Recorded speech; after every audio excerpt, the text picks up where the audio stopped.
हाँ तो चलिए एक नया टॉपिक स्टार्ट करते हैं। टॉपिक का नाम है इलेक्ट्रिक प्रेशर। अब देखिए इलेक्ट्रिक प्रेशर क्या होता है तो वो मैं आपको एग्जांपल के थ्रू समझाऊंगा। तो आप ऐसे समझ लीजिए कि एक सॉलिड कंडक्टर है। सॉलिड कंडक्टर के चारों तरफ कुछ कुछ चार्जेज रखे हैं जिसके कारण इसकी सरफेस पे कुछ चार्ज इंड्यूस हो रखा है। हम जानते हैं सॉलिड कंडक्टर के अंदर तो कोई एक्सेस चार्ज होता नहीं है, तो जो भी चार्ज होता है वो कहाँ होता है, इसकी सरफेस पे। तो आप ऐसे मान लीजिए कि लेट से यहाँ पर जो चार्ज डेंसिटी है वो चार्ज डेंसिटी इस वाले रीजन पे आप चार्ज डेंसिटी मान लीजिए सिग्मा कूलम पर मीटर स्क्वायर। हर जगह चार्ज डेंसिटी सेम हो कोई जरूरी नहीं है। मैं यहाँ की बात कर रहा हूँ कि मान लीजिए इस वाले पॉइंट पे जो चार्ज डेंसिटी है यहाँ वाले पे वो कितनी है, सिग्मा कूलम पर मीटर स्क्वायर। ठीक, अब आगे सुनिए।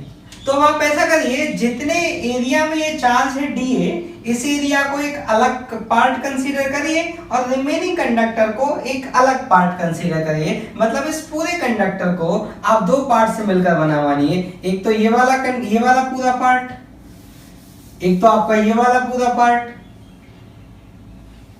ये वाला पूरा पार्ट, और यहां से वो जिस एरिया में चार्ज था वो एरिया हमने हटा लिया, प्लस ये वाला एरिया डीए एरिया है। ठीक, तो अगर चार्ज डेंसिटी सिग्मा है तो इस पे चार्ज कितना होगा, इस पे चार्ज अगर मैं डी क्यू की वैल्यू लिखूं तो वो कितना होगा, सिग्मा इंटू डी। ठीक, अब एक बात सुनिए। अब मैं ये लिखना चाहता हूं कि इस कंडक्टर की सरफेस के जस्ट बाहर, ये वाला जो पॉइंट है इसके जस्ट बाहर यह इलेक्ट्रिक फील्ड का वैल्यू कितना होगा। तो देखिए मैं इलेक्ट्रिक फील्ड का वैल्यू लिख के दिखाता हूं। आप जानते हैं कंडक्टर इक्विपोटेंशियल होते हैं, तो अगर यहाँ पे जो इलेक्ट्रिक फील्ड होगा तो वो किधर होगा, सरफेस के परपेंडिकुलर। तो आप क्या करिए, एक गॉसियन सरफेस इमेजिन करिए। ये आपका गॉसियन सरफेस और जिसका एरिया आप कितना लीजिए, डीए। अब मुझे बताइए जो भी इलेक्ट्रिक फील्ड यहाँ पर होगा वो किधर होगा, सरफेस के परपेंडिकुलर। और बहुत ज्यादा लेंथ का सिलेंडर नहीं लेना है आपको, बहुत स्मॉल डीएल लेंथ। ठीक, और इसके अंदर जो चार्ज डेंसिटी है वो कितनी है, सिग्मा कूलम पर मीटर स्क्वायर। यहाँ इलेक्ट्रिक फील्ड ये होगा, यहाँ कितना होगा, जीरो। कंडक्टर के अंदर नेट इलेक्ट्रिक फील्ड क्या होगा है, जीरो।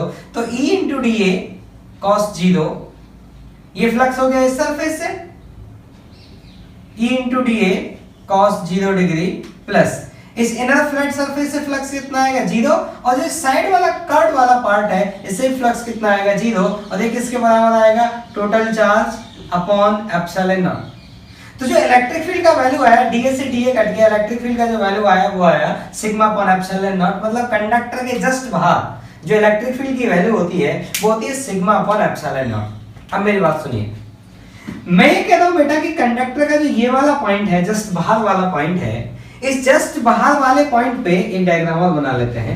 ये मेरा कंडक्टर है। मैं कह रहा हूं कि इस कंडक्टर के जस्ट बाहर वाला जो पॉइंट है, यहां वाला जो पॉइंट है, इस वाले पॉइंट पे इलेक्ट्रिक फील्ड किसके कारण होगा, एक तो इस वाले चार्ज के कारण होगा और एक इस वाले चार्ज के कारण होगा। तो एक के कारण मैं मान लेता हूं E1 और दूसरे के कारण मैं मान लेता हूं E2, और दोनों का मिला के कितना है वो मुझे पता है, सिग्मा अपॉन एप्सिलॉन नॉट। अब मैं इस वाले पॉइंट पे बात करता हूं, अंदर वाले पॉइंट पे। तो देखिए इस डीए के कारण, इस डीए के राइट वाले पॉइंट पे इस डायरेक्शन में हो जाएगा, और ये डीए के लेफ्ट वाला पॉइंट अगर इस पे किधर हो जाएगा, अंदर के डायरेक्शन में। तो मैं मान लेता हूं इस डीए के कारण है E1। तो इस डीए, यहाँ पे जो डीए वाला चार्ज था सिग्मा, उस कारण यहाँ पे कितना हो गया, E1 इधर, और यहाँ पे कितना हो गया, E1 इधर। अब बात करते हैं इस रिमेनिंग चार्ज के कारण। अब मुझे बताइए इस रिमेनिंग चार्ज के लिए जैसा ये वाला पॉइंट है वैसा ये वाला पॉइंट है, इन दोनों में कितना सा डिस्टेंस है, dx। तो इस रिमेनिंग इतने अमाउंट के चार्ज के लिए ये वाला पॉइंट है, ये वाला पॉइंट एक जैसे हैं, तो जितना फील्ड यहाँ होगा उतना ही फील्ड यहाँ होगा। किसके कारण, इस रिमेनिंग के कारण। तो इस रिमेनिंग के कारण यहाँ पे फील्ड मैंने कितना माना, E2, तो यहाँ पे फील्ड कितना होगा, E2।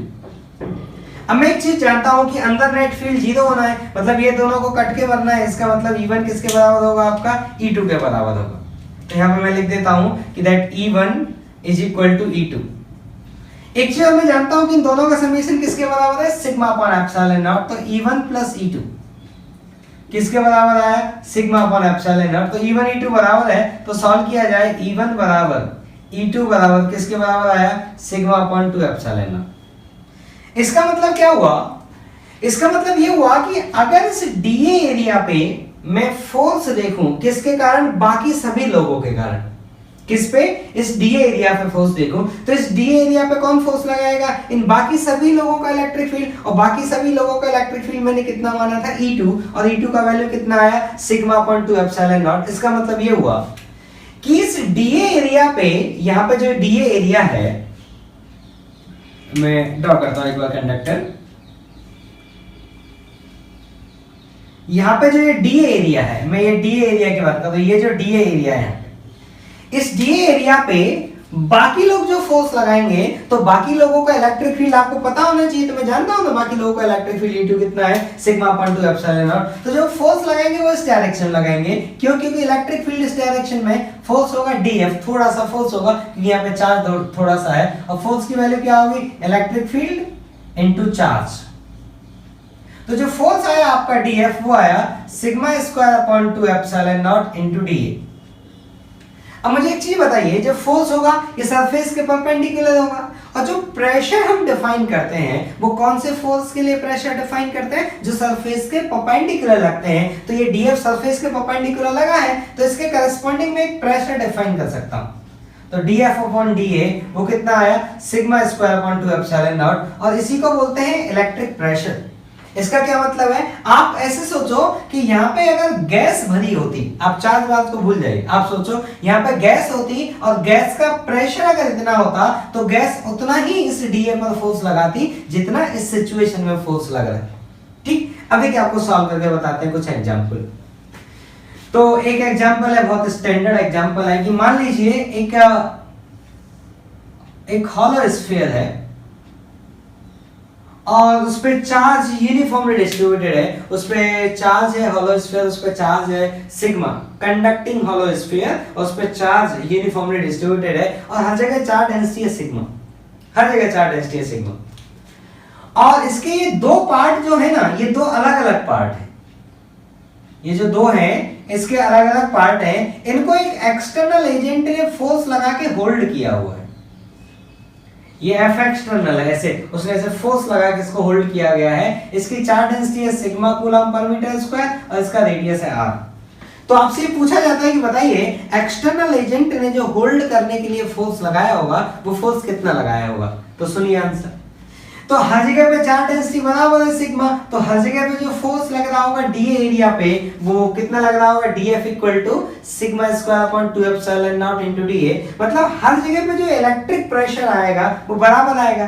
तो अब आप ऐसे समझ लो कि चार्ज बात को भूल जाओ, आप ऐसे समझ लो कि इसके अंदर एक गैस भरी होती, चार्ज को भूल जाइए, गैस भरी होती और गैस का प्रेशर क्या होता? Sigma square upon 2 epsilon not. तो वो गैस इस पे कितना फोर्स लगाती? तो इस पार्ट पे इधर लगाती और इस पार्ट पे इधर लगाती। और कितना फोर्स लगाती? तो फोर्स लिखने के लिए हम क्या करते हैं, ये वाला प्रोजेक्शन एरिया लेते हैं, आपको याद हो तो ये वाला प्रोजेक्शन एरिया। तो ये जो F एक्सटर्नल होता तो इस पे इधर फोर्स लगता होता गैस का, कितना लग रहा होता? Pressure into area. प्रेशर कितना है? Sigma square upon 2 epsilon not, area कितना है? पाई r स्क्वायर। ठीक है, तो ये कौन हो जाता है आपका कि ये जो F एक्सटर्नल है, ये F एक्सटर्नल कितना होगा? ये F एक्सटर्नल इसके बराबर होगा। ठीक, समझे? चलिए अब देखिए एक क्वेश्चन मैं आपको और बता देता हूं, और ये हमारा लास्ट क्वेश्चन है। क्वेश्चन ये है कि एक कंडक्टिंग न्यूट्रल हॉलो स्फीयर, ये कौन है? ये है कंडक्टिंग न्यूट्रल हॉलो स्फीयर। ठीक, और यहां ऐसे इलेक्ट्रिक फील्ड है इस डायरेक्शन में, एक यूनिफॉर्म इलेक्ट्रिक फील्ड है E। तो इस पे क्या हुआ होगा? चार्ज इंड्यूस हुआ होगा, कहीं कहीं कुछ कुछ चार्ज इंड्यूस हुआ होगा। कितना ही हुआ होगा मैं वो निकालने नहीं जा रहा हूं, वो थोड़ा सा टफ टास्क है निकालना, वो मैं नहीं निकाल। मैं आपसे कुछ और चीज पूछ रहा हूं। मैं ये कह रहा हूं कि यहां से आप एंगुलर पोजीशन थीटा पे जाइए और एक पॉइंट ए लीजिए। ठीक, तो मैं आपसे ये पूछ रहा हूं कि इस पॉइंट ए पर इंड्यूस चार्जेस के कारण टेंजेंशियल कितना इलेक्ट्रिक फील्ड होगा? तो क्वेश्चन क्या है, मैं क्वेश्चन लिख देता हूं। Electric field at point A due to induce charges